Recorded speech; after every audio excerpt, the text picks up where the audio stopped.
Vowing to stand with Russia against, quote, hegemonic bullying, Xi Jinping was Vladimir Putin's special guest at Moscow's Victory in Europe Day celebration on May 8th. In the midst of Putin's three-year invasion of Ukraine, Xi reiterated that Taiwan's unification with China was, quote, inevitable and unstoppable, and that Russia supports, quote, all measures of Beijing to achieve the so-called national unification.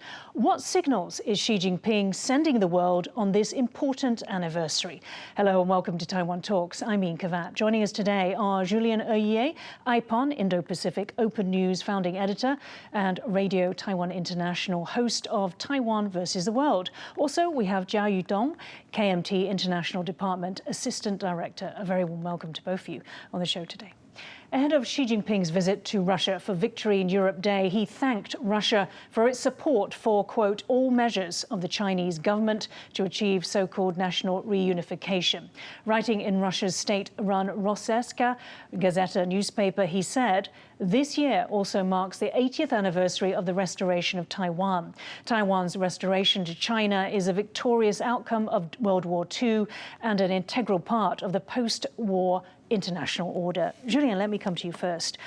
So what did you make of Xi's comments in this paper? Well, that's quite Xi Jinping as we know him, isn't it? He takes every occasion to reiterate the same old platitude about inevitable reunification, blah, blah. So that's the kind of rhetoric to expect to him. What's interesting is that he's doing that in Russia, and nobody in Russia is telling him to stop. So now I'm not sure exactly what he is thanking Russia for, because Russia hasn't been especially active against or for Taiwan in the last few years. Or not that we know of publicly. Not that we know, not that we know of, indeed. But I guess now we know exactly where to stand when it comes to Russia. Chiayu, so do you feel that there's an underlying threat of violence there? I mean, we know that Xi Jinping has not ruled out force, and then he's talking there about Russia supporting all efforts of Beijing. Actually, that part actually stood out. So Xi's reference to Taiwan being restored after World War II is a familiar narrative from Beijing. But from a historical and legal perspective, it's not that straightforward. So the Cairo Declaration and the Potsdam Proclamation was signed by ROC, not People's Republic of China, which didn't even exist at the time. So it's kind of unusual for the PRC to invoke such documents to support its position. And legally speaking, the Cairo and Potsdam were just political statements, not binding treaties. So, and the San Francisco Peace Treaty signed in 1951 had Japan renounce its sovereignty over Taiwan, but it did not name a recipient. So Taiwan's international status remained complex. And so for me, Xi's narrative reflects more of a political position rather than a settled international law. All right. Julien, Cairo Declaration or Communique, as well as the Potsdam Proclamation, as Chiayu's just said, these were effectively just communiques at the time. Yes, that's correct. Yeah, that's correct, yes. And that's the San Francisco Treaty. Also, indeed, do not name the recipient of Taiwan. These declarations and proclamations were made during the war, pretty much to prevent the regime of Chiang Kai-shek from giving up the fight on the side of the Allies. What should be said also is what George Kerr said in Formosa Betrayed, which is that this declaration, proclamation, incorrectly say that Japan took or stole Taiwan from China, which is not true. Japan acquired it legally through an actual treaty, the Treaty of Shimonoseki in 1895. So we can question whether it was right or wrong to give Taiwan to Japan at the time, but it remains that it was actually a legal treaty, so it was especially unwarranted to then go around and say that it was an illegal grab, because it was not. And what do you make, therefore, Julien, of people drawing on these as if they were treaties or other legal documents. Why has that happened?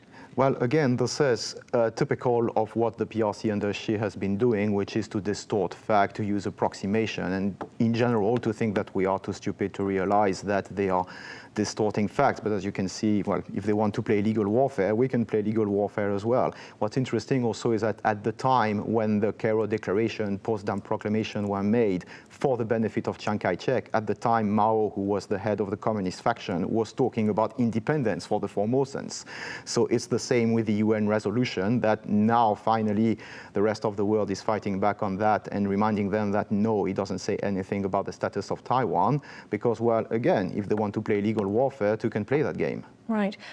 And on that point, Chiayu, the US House of Representatives has passed two Taiwan-related bills. One of them is exactly addressing what Julien has said. It's called the Taiwan International Solidarity Act. It will add the language to clarify that the UN Resolution 2758 did not address representation of Taiwan in the UN system. How important are these kinds of bills in the US House of Representatives? I think these bills are really about clearing up confusion. So Resolution 2758 is just designate PRC as China's representative at the UN, but it did not say anything about Taiwan's participation. So over time, it has been used to exclude Taiwan from international forums, which was never its original intent. And then And so this legislation did not change the U.S. policy, but rather help reassert that Taiwan's international participation should be considered on its own terms, and no matter which name it would use, like Chinese Taipei or ROC, as long as the participation would be meaningful.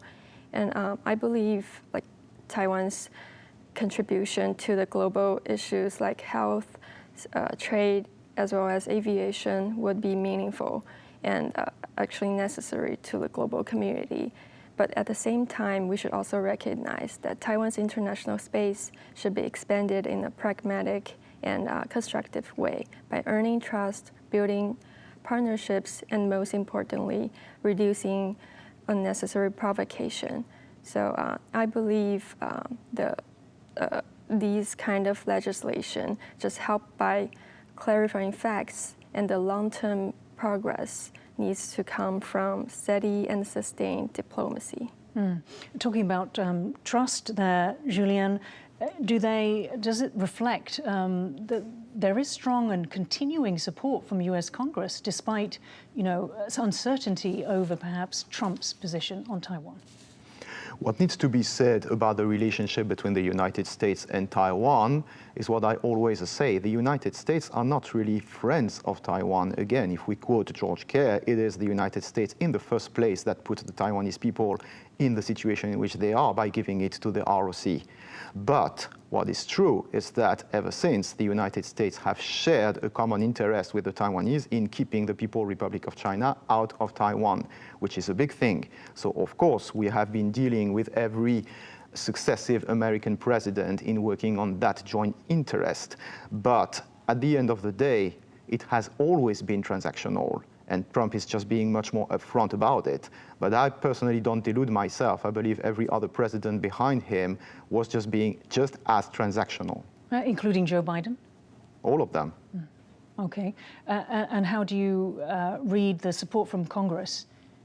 Again, there is a bipartisan support that dates back from 1945, 1949, that it is a strategic interest for the United States to keep the People's Republic of China out of Taiwan. And I believe that will remain as long as there is an antagonism between Beijing and Washington. They will never want China to take Taiwan. So of course it is in our interest here in Taiwan, but we do it for our own survival. They do it for their own strategic interests. So yes, we can work together. We can work with both parties there. Both parties in the United States are willing to work with us for that joint interest. But we have to remember, it's always been transactional. Okay. Taiwan held its first ever Victory in Europe Day, joining the rest of the world to mark the anniversary of the Nazis surrendering to the Allies, bringing the end of World War II in Europe. Taiwan's presidential office commemoration brought together representatives from a total of 17 countries, in addition to the European Union. 80 years ago, following the end of the war in Europe, the Allies then shifted their focus to the Pacific theatre, where the war ended 3 months later. Taiwan, ROC, previously only commemorated the end of the Second Sino-Japanese War, fought from 1937 to 1945, which was considered part of World War II. Take a look at what President Lai Ching-te said at the event about the lessons of that war. 珍视和平，就不能坐视侵略。欧战的爆发固然与威权政权的扩张野心有关，但欧战的全面爆发，更因为我们对侵略行为掉以轻心。Jai, what do you make of Taiwan starting to mark VE Day? For me, it's symbolic but significant. And Taiwan aligning with the international community on VE Day reflects a desire to highlight the shared values, especially the democratic resilience.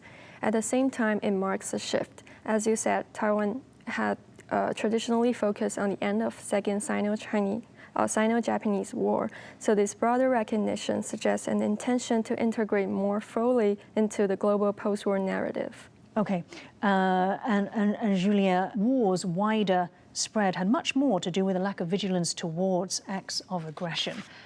To you, what is he trying to say to the world at the moment about Taiwan?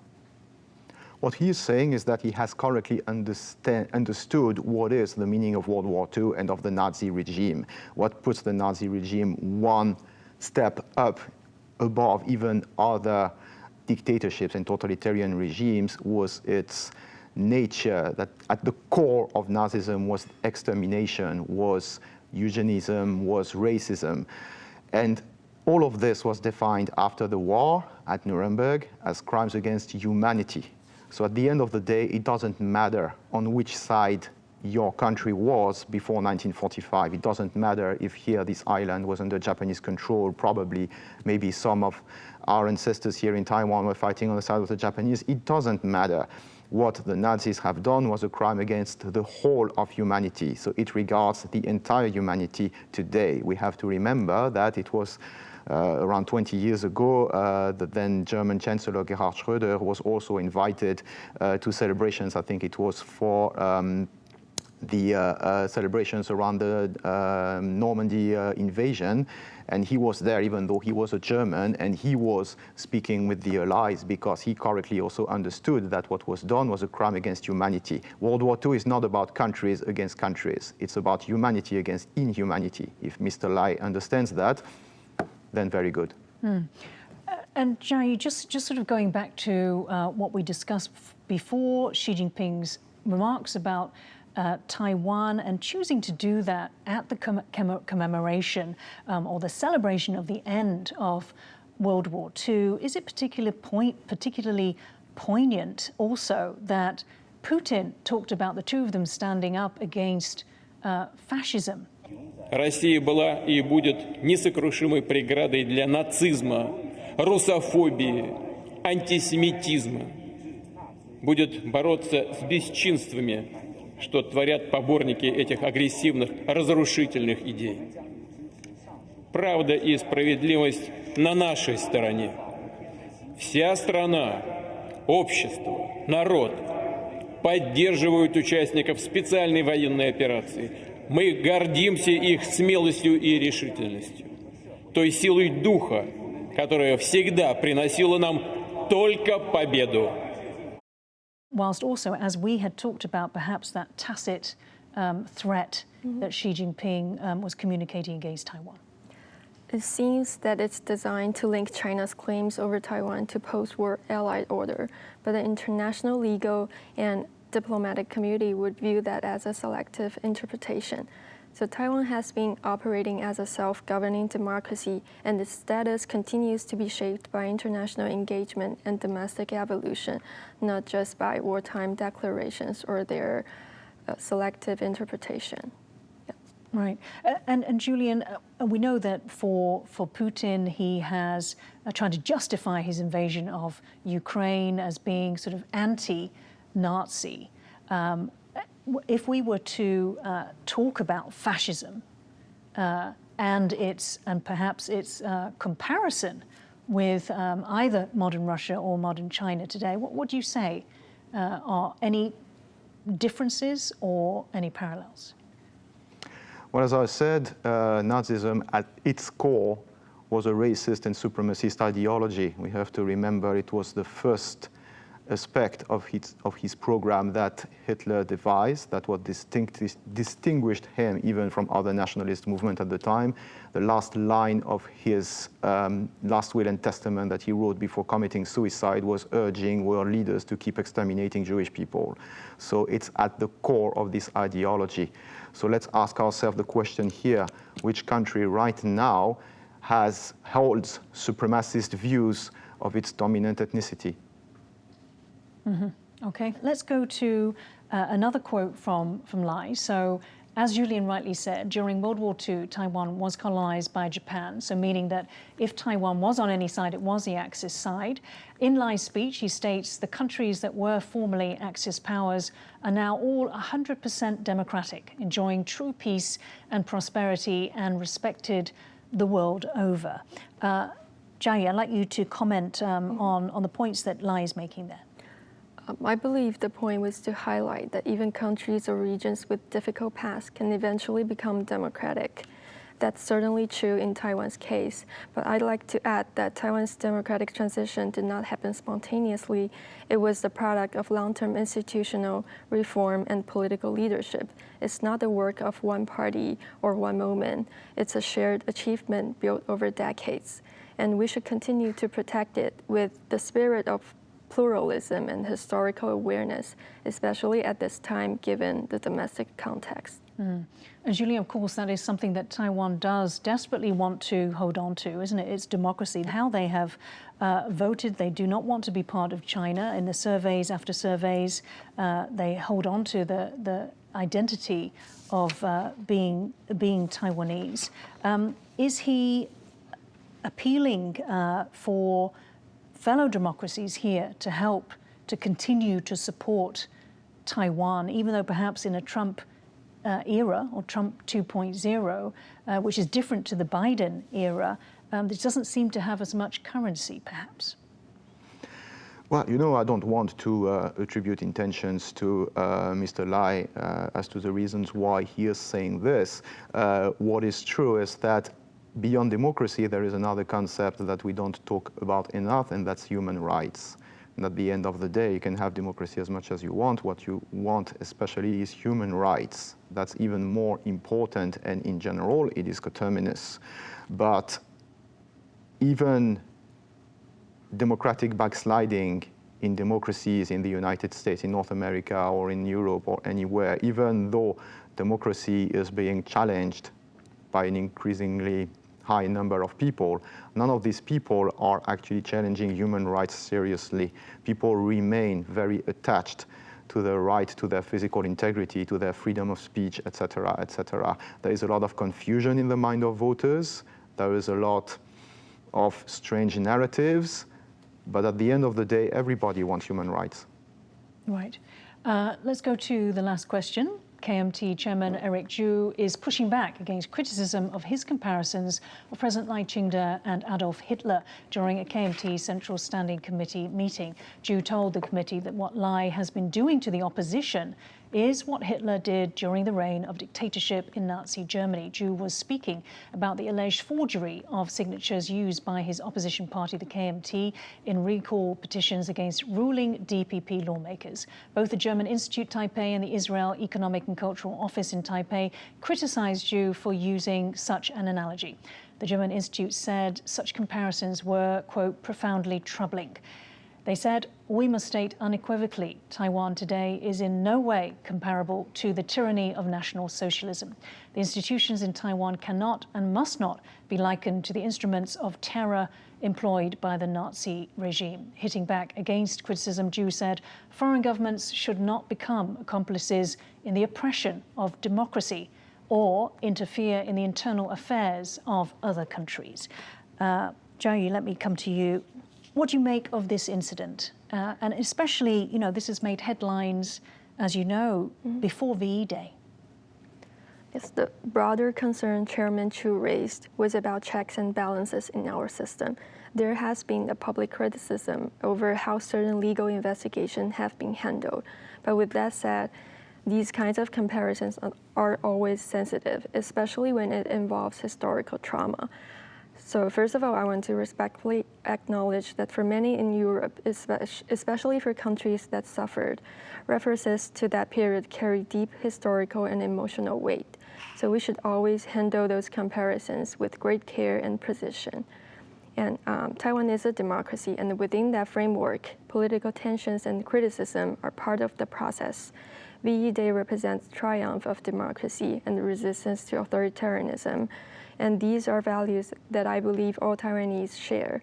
So for no matter which party you support, our focus should always remain on preserving the democratic norms and the human rights beliefs, as Julien said, and addressing the political disagreements through legal processes and open dialogue. Julien? Listen, let's be absolutely clear here and point out the absurdity of the situation of saying that you are living in a regime that is comparable to Nazism, and you are saying it freely, and you've got your supporters freely going on the street making protests for you, and he hasn't been arrested. None of his supporters have been arrested. No one in the KMT has been arrested. There is no concentration camp as far as I know, isn't it? So saying something like this, I'm sorry if I sound hard, but there's no reason to dignify such a comment. This is just plain stupid. And he is not stupid. We know he is not stupid. So it's even worse. You think that people are stupid receiving this message and actually integrating it? The German office was absolutely justified to talk against it because, as I said before, everything pertaining to Nazism is a crime against humanity as a whole. It's not about countries. So they were perfectly in their rights to comment about it. Now, okay, I understand politicians talk loud, they try to be popular. Well, if you think this is popular, that's a bit disturbing. And again, I know when I say that, it's going to sound like, oh, he is on the side of one party. No, absolutely not. If he were really oppressed, I'd be the first to report about it. I'd be the first to take a personal risk to talk about it to the world. If another politician on the DPP side or whatever were making that kind of stupid comparison, I would be, again, here calling it outright stupid up front. So he says that, he deserves that backslash. Let's see what he's doing next. Chiayu, the KMT, or Eric Chu, is essentially calling for the recall of Taiwan's President Lai Ching-te. Do you think that this is helping in that regard? From the KMT's perspective, the recall process is a constitutional tool, and using it as a way of expressing political accountability, not destabilization. So I believe his remarks to the committee, as I understand them, were an attempt to warn against what the KMT sees as the erosion of opposition space. But I also think we all have a responsibility to keep our political discourse focused, respectful, and institutionally grounded, especially given Taiwan's reputation as a mature democracy. Because I've been reporting on that, and what I saw is a grassroots movement of people, and I saw KMT voters who were going to sign because they were disappointing. And I saw people starting it as a grassroots movement, including by KMT voters. It was started by the civic society yes, groups. It was. Let's go back to the German and Israeli Institute. Julien had warned against, he pushed back on them. He said that they should stop interfering in the internal affairs of other countries. What do you make of that, particularly in Taiwan's situation, where we, in order to perhaps prevent or fight back against a possible invasion from China, we rely on our allies, as well as ourselves, of course? We rely, again, as I said, on people who have a shared interest in keeping China out of Taiwan. I refrain from calling any of these countries ally because they're not formal allies and they have their own interests, but it is a big thing. We don't need to be allies. We don't need to be friends even, as long as we share an interest in keeping China out, we can work together on that. Okay, I think we're going to have to end it there. I want to thank my guests, Julien Oeuillet and Chiayu Tung, for joining Taiwan Talks today. If you liked our show, please search for us on YouTube, give us a thumbs up and hit subscribe to our channel. Thank you for watching the show today. Stay safe and see you next time.